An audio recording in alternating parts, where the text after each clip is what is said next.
Hello বন্ধুরা, সবাইকে স্বাগত জানাই আমার আরেকটি নতুন ভিডিওতে।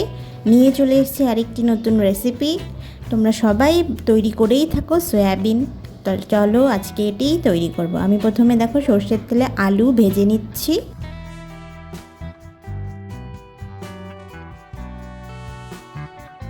আলুগুলো একটু লাল লাল করে ভাজা হয়ে যাবে, তারপরে আমরা সেটা নামিয়ে নেব। আমি নামিয়ে নিচ্ছি, তোমরা দেখতে থাকো। আমি এখানে কোয়াশও দিয়েছিলাম, তো দেখো আমি কোয়াশগুলো ভালো মতো ভেজে নিচ্ছি, তোমরাও ভেজে নেবে। তো তারপরে সর্ষের তেলে দিয়েছি গোটা জিরে, তেজপাতা আর একটু লবণ যেন না ছিটকে, আর দিয়েছি টমেটো কুচি।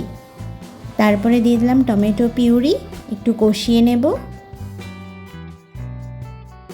তারপর দিয়ে দিলাম লঙ্কা বাটা, জিরে বাটা আর আদা বাটা।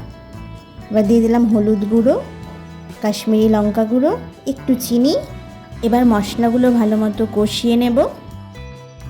এবার দিয়ে দেব সেদ্ধ করা সয়াবিনগুলো। দেখো সয়াবিনগুলো দিয়ে ভালো মতো আবার নেড়ে চেড়ে কষিয়ে নেব।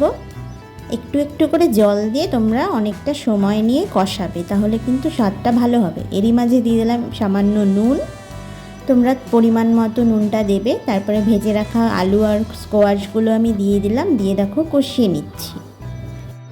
আর আমার ভিডিওগুলো তোমাদের কেমন লাগছে সেটা কিন্তু অবশ্যই জানিও। আর দেখো এরই মাঝে আমি কিন্তু দিয়ে দিলাম জল। তোমরা যেটুকু ঝোল রাখবে সেই হিসেবে জল দেবে। দেখো জল দিয়ে ফুটিয়ে নিয়ে আমাদের তরকারি কিন্তু একদম রেডি।